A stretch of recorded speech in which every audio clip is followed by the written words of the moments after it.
Hello everyone, welcome to another video. Thank you so much for joining us. I am back home, back in Cornwall after a very busy week, and we've got another busy day. I've got a lot to get done today, so I thought I would take you along for the ride and see what we get up to. I'm actually looking at a big pile. I think there's 2 tons of compost and topsoil, which I need to wheelbarrow to the back garden because I've got plans for some sort of raised beds. It's spring now officially, so that means it's time to sort out the raised beds so I can get some veg growing for the summer.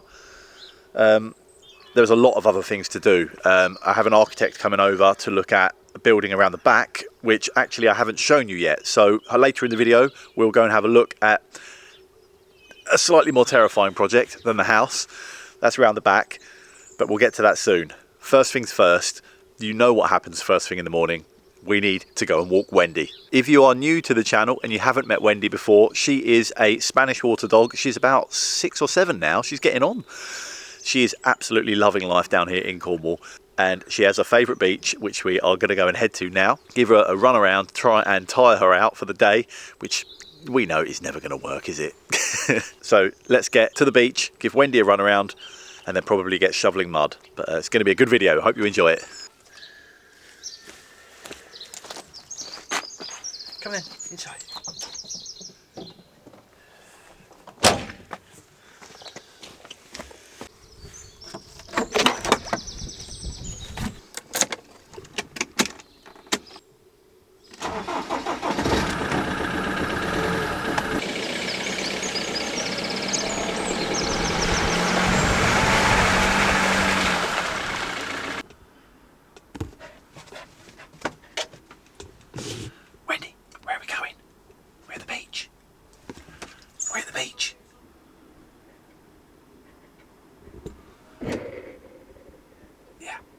Go for a walk. We'll go to the beach. I know.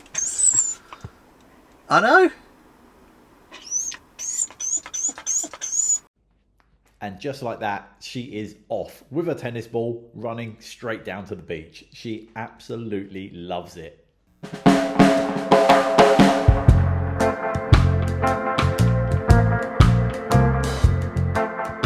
Whilst Wendy is running around on the beach, I just wanted to quickly mention that Camera Dan was not actually available this week to edit the video, so I've had to do it myself.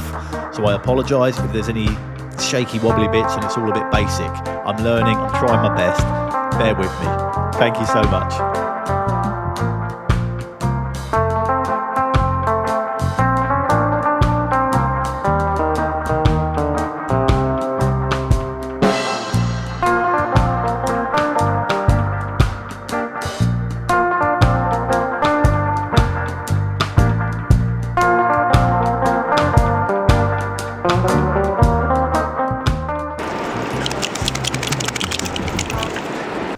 On the way back from the dog walk, I have just stopped at a garden centre. I'm new here and I don't know my way around and I don't know where a good garden centre is. And obviously finding a good garden centre is essential. Look what I've just parked next to in the car park.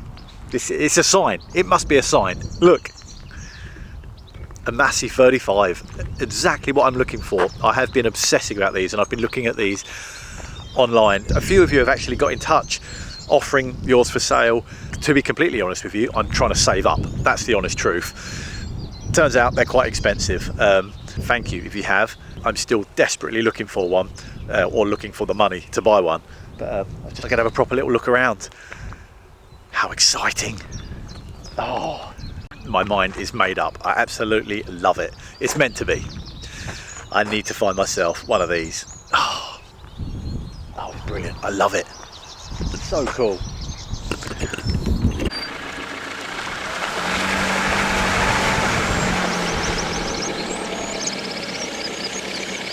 I am back from the Wendy walk and from the garden centre with quite a loot, which is exciting. The weather has unfortunately turned against us and it's now raining, but I've got my beanie from Worth, which is actually really nice. Thank you, a big thank you to Worth for sending me this lovely beanie.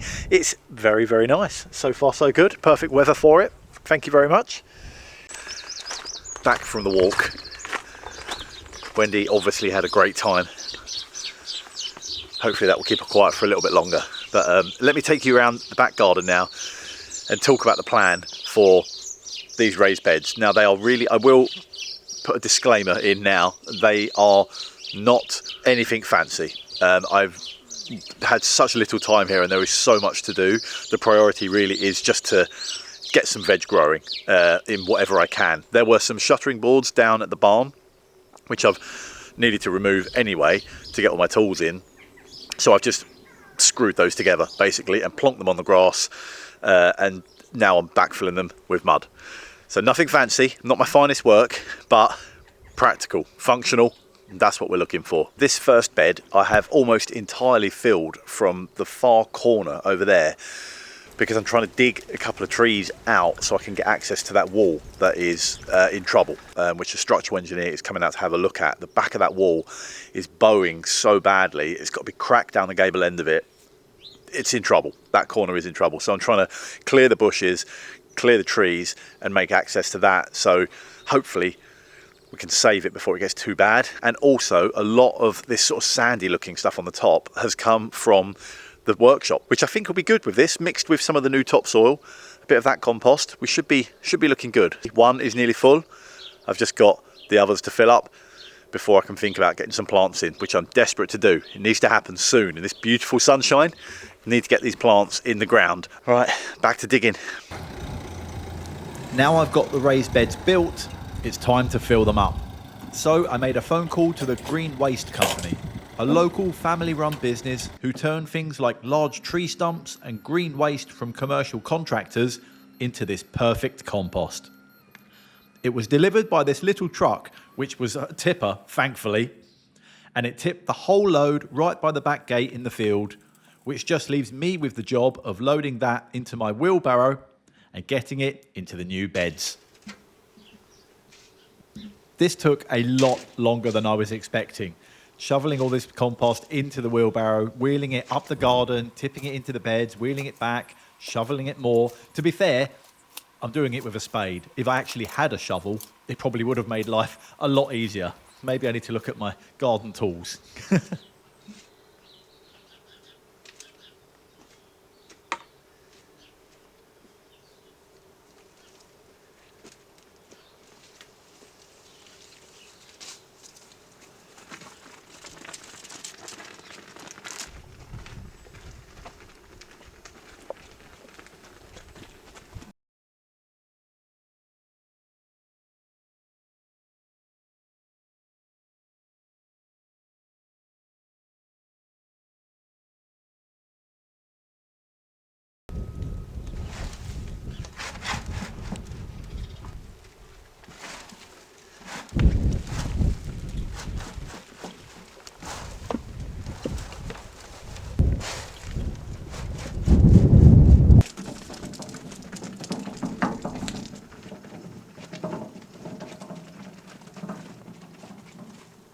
Goodness me, this is tiring. I'm maybe not quite halfway through the pile of topsoil and compost. It's all mixed together. It's lovely stuff. It's so hot in the middle. It's actually steaming as I'm shoveling it. You put a hand on it and it's actually warm. It's amazing. Really nice stuff. I'll put a link actually where it came from locally. We'll put a link below. Not a sponsor, paid for it, but it's lovely stuff. And if anyone's in this Cornwall area, they are a lovely company. Right, let's have a bit of a break from digging and come and have a look at the other side of the house that I have not shown you yet. This is a whole nother project, a big one. Right, hello, welcome to the other side of the house that you've not seen before. So the face that looks over the field is that bit there. This actually used to be two cottages. They're like an L, that bit on the side and then that main bit behind. The one looking over the field is sort of the main house. That's the bit that has the nice views looking over the fields. That's the kind of main bit. This is the side bit, but actually this is the only bit that has got any water or drains or drainage or anything even relatively modern. We'll get to the inside of the main house in another video. That is not for now. That's another project in itself. It's absolutely livable, but there is plenty of work to be done to this place, to the actual house where I'm actually living. number one really is this horrible cement mortar that's in between all of the lovely stonework on the outside of the building. I'm fully aware it is not doing any favours to the building. It's not helping anything. It's been on there for a long time and needs to be taken off. The inside of the building is suffering from it, with damp and just water ingress. It's just not, it needs a bit of attention. It all needs chipping out and repointing, but there's a lot more problems than that. Any work on the main house behind me is going to have to wait, because there's so many more projects to be getting on with before I even get stuck into that. But I've come around this side of the house to show you another building which you haven't seen yet. As you've seen from the thumbnail, it is in need of a lot of help, but I'm going to do it. I'm so excited about it. Look, if I spin around, I've got all of this as well. So these are more barns that would have been, whether animals would have lived in there. I think definitely animals would have lived in there, looking at inside. And then there's this little low building next to it as well. It is derelict. It's not in a very good condition. The roof has been redone about 15, 20 years ago maybe. But it's very far from watertight. The windows are falling in, the doors are falling off, the wall is falling down. But I have a dream, I have a vision. This is going to be turned into more living accommodation. Whether I end up renting it out in like an Airbnb sort of situation, maybe a 1 or a 2 bed little holiday cottage, maybe I'll rent it out. Maybe this could be John's little place, or Camera Dan when he comes down to film. Dan, John, anyone else? Come down, put a day's work in the workshop, and you can come and stay in here. But I am quite far away from that dream being a reality, because there's a lot of hoops to jump through. This is all listed, grade 2 listed, and we are in an area of outstanding natural beauty, I think it is. There's various restrictions. The first step is for the architect to come over and measure up, do some drawings, and know what footprint we're actually working with, and try and make a plan of where the bedrooms are going to go, where the rooms are going to go, where the kitchen is, where the drains are, all that kind of stuff. Then I need to get a structural engineer out to have a look at that back wall to make a plan for that, because I'm very keen to get Spike or somebody on that back wall, whether it needs, I think it's looking like it's going to need taking down, underpinning possibly, and rebuilding, which is going to be a fascinating process. I'm really nervous but excited about that. But come in, have a look. We'll show you in this first barn first of all. It's exciting. Have a look inside.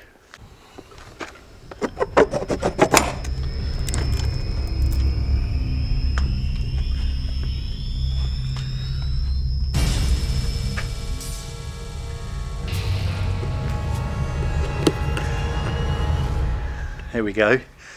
John, if you're watching, welcome to your new bedroom. Actually, I think that's going to be the kitchen down there. So John, there's your kitchen. Standing in your living room at the moment. What do you reckon? Okay, let's take a quick look at the kitchen. As you can see, there is an awful lot of work to do, but there is some really lovely old features in here. Look at these 2 little nooks in the corner there. Hopefully, eventually this will be kitchen units and the sort of kitchenette, I guess, down the end. It's quite small. Opening out on the left here, that at the moment is a window, but I'm hoping that's going to be a door out to the garden. That's the plan anyway. Above my head here is an old mezzanine, which I think I will actually end up keeping. Put the bedroom, maybe another bathroom up there possibly, but unfortunately it is all going to need replacing. Look at the state of the timbers. It's so sad. They're all completely rotten. But there's a lot of old lovely pieces of timber in this barn, and I think it'd be quite a nice idea to try and save them and maybe build something out of them later on and put them back in the building. I haven't been brave enough to go up on the mez yet, but there's lovely little details up there, like this tiny little window. Walking down to the other end of the building, I'm imagining this is going to be more of the living area. I'd like it to be quite open. Double height would be really nice. And there's obviously a fireplace at the end, amongst so many other original features. Bits of ironwork hanging on the walls when this was a working farm. Reinstating this fireplace is a must. Getting a nice big wood burner in there, it's going to be beautiful.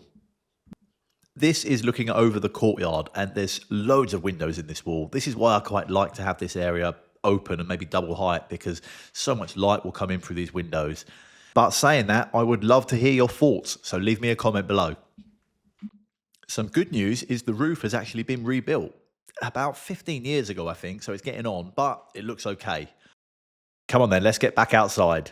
If I'm perfectly honest, not entirely sure what the final plans are going to be for these kennel buildings, but the door we've just walked through there, I don't think is going to be the main entrance. I think this big double door here would be a better entrance, walking through an entrance way into there. Then there's a creepy doorway inside that goes through to the main double height building. Kitchen, bedroom, living room in there, and then maybe a bedroom and maybe an ensuite down in this single story part.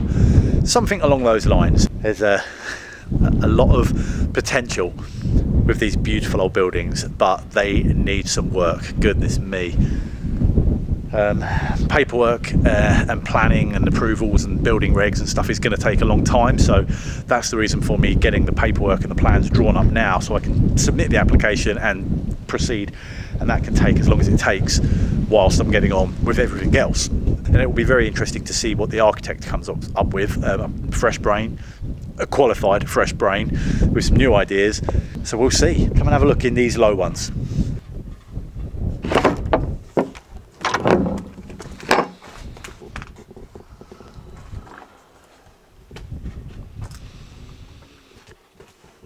So in here is quite bad.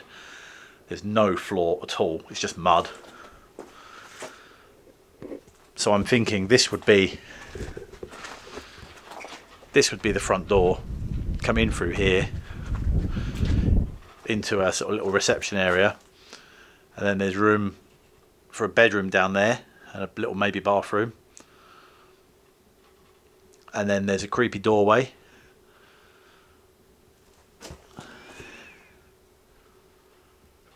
Through to the double height building, which can be into the kitchen and living room sort of areas.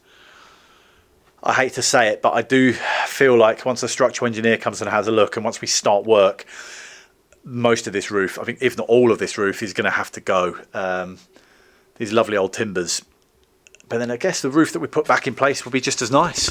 We'll do whatever it takes to get it looking as nice as this, but a little bit more structurally sound, I think. The previous owner, the farmer who lived here, the very end of this low barn is where his little dog lived. He's got a lovely little spaniel, and it was obviously a working farm. It was a working dog. It lived outside. His little spaniel lived out here in the little kennel out here in that little far door there. I mean, every house needs a name.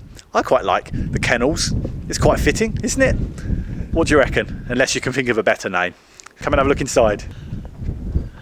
This is the kennel. This is where the dog lived.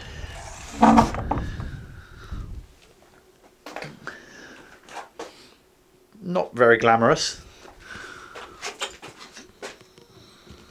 I think something seems to have made a nest in there. This is terrifying. It's very, very scary, very daunting, but it's so exciting. I just see all these mossy, mouldy, horribly crumbly rocks and bits of granite and lovely bits of old timber. I just think what a massive potential there is here. These buildings have been here for probably around 200 years, roughly. And it's been a working farm for so many years. This was, you know, where the animals lived. That's why there's a trough in the corner. There's so much history. All of these bits, these random bits of batten and hooks and things screwed to the walls are all there for a reason.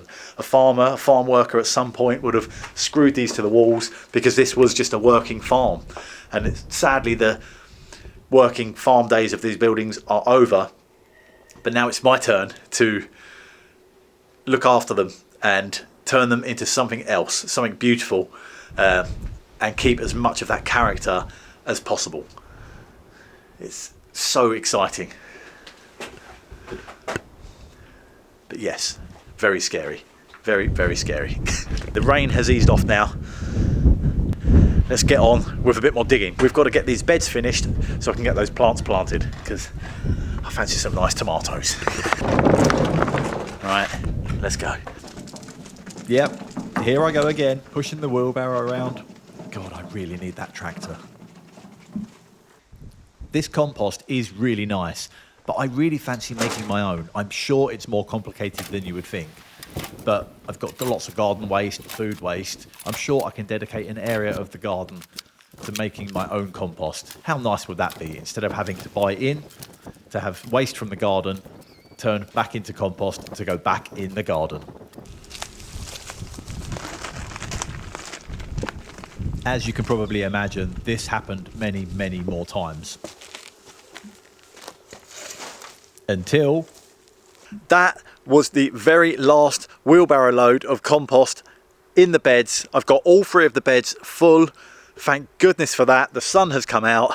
Finally, I can start planting. This is the fun bit.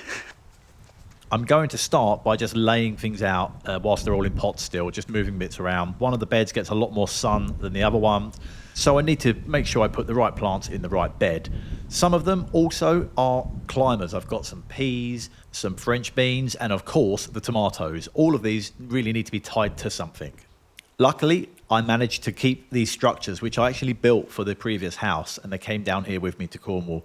They're just bits of sort of 6mm steel rod, quite cheap, and I've actually got those little roses on the top. They came from FH Brundle. They're super cheap and really, really good and effective for little garden things like this. They are going to be perfect to stab in the ground, and as the plants get big enough, I'll be able to tie them to it and train them to grow up these structures. That should hold them nice and secure. Finally, time to actually plant something. Here we go. As you can see, I've already got some parsnips in the ground. I love parsnips with some honey roasted. Oh, perfect. Next to these are going to go some carrots, and these are heritage carrots, which are all different crazy colours. So I'm excited to see what they grow like. The beauty of the raised beds with the solid support around the edges, I can just lay this scaffold over the top, which saves me from compacting down the compost and the soil. So it's all nice and light and airy and soft, which is going to help things grow instead of me trampling all over it. I will admit, I may have got a little bit carried away at the garden centre. I did end up getting a lot more than I was first expecting. I've got obviously parsnips, these carrots going in. There's French beans to my left, which are going to go up that structure. To the structure on the right, I've got 3 different types of tomatoes. Behind me, I've got loads of broccoli. I love broccoli as well. And then I've also got onions and various other things. Sweet corn, something else that I've never grown before. There's a lot. So I'm now going to spend the rest of the day getting all of these plants into the ground, give them all a really good water, and I'll keep you updated in future videos how they go. If they survive, which ones thrive, we'll have to find out. I hope you have enjoyed watching this video. It has certainly been good fun making it. Leave me any feedback below, as ever, in the comments. They're always very much appreciated. Make sure you have subscribed. It does not cost you a penny and really helps us out. Thank you so much for watching, and we'll see you next Sunday at 5 p.m. Take care. Thank you.